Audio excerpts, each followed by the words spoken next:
जय माता दी। जय माता दी। सभी भक्तजनों को जय माता दी। पितृपक्ष की अमावस्या के पश्चात नवरात्रों का आगमन होता है। नवरात्रों में दुर्गा माँ के 9 रूपों की पूजा की जाती है। प्रथम नवरात्रि में शैलपुत्री की पूजा होती है। यह दुर्गा माँ का ही एक रूप है। दुर्गा माँ शैलपुत्री के रूप में जन्म लेती है।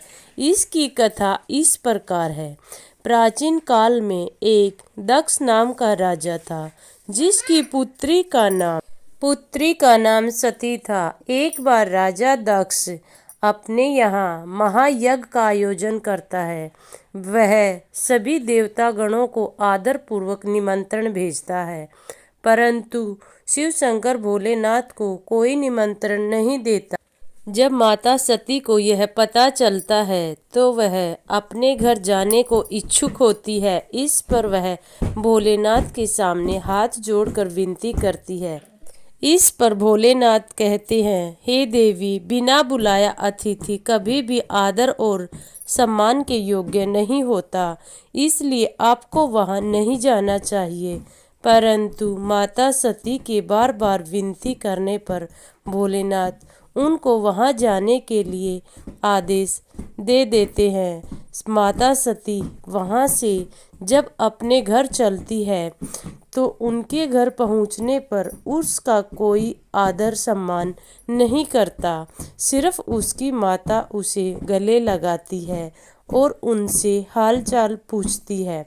उसकी बहनें आदि उन पर अनेक तरह के व्यंग्य कसती हैं और उनके पिताजी तो बिल्कुल उनसे बातें नहीं करते।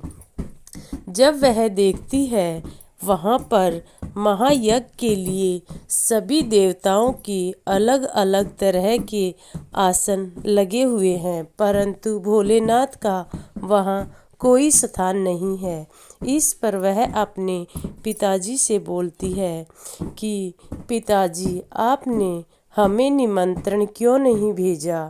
भोलेनाथ को यहाँ पर क्यों नहीं बुलाया? उनसे छोटे छोटे देवता भी ऐसे ऊंचे आसनों पर बैठे हुए हैं, परंतु मेरे ईश्वर का कोई स्थान नहीं है।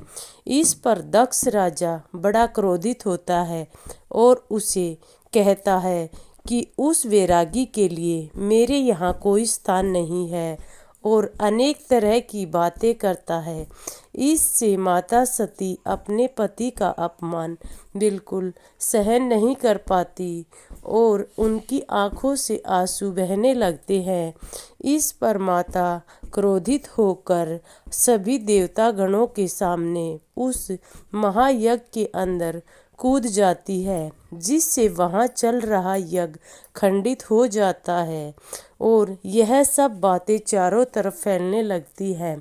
जब भोलेनाथ को यह स्थिति जान पड़ती है तो वह अपने दूत को भेजकर दक्ष का पूरी तरह से तहस नहस महायज्ञ करवा देता है और सती अपने मन में व्याकुलता लेकर अपने पति के इस अपमान को सहन नहीं कर पाती है और वह अपने जीवन प्राण त्याग देती है।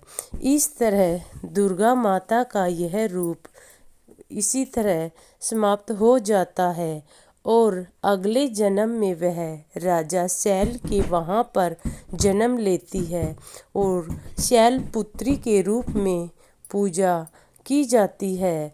इसलिए प्रथम नवरात्रा दुर्गा माँ का शैल रूप होता है और शांति, स्वभाव, विनम्र स्थिति को दिखाते हुए जीवन में जो इंसान अपनी परिस्थितियों से विचलित हो जाता है वह हमेशा अपमान ही सहता है।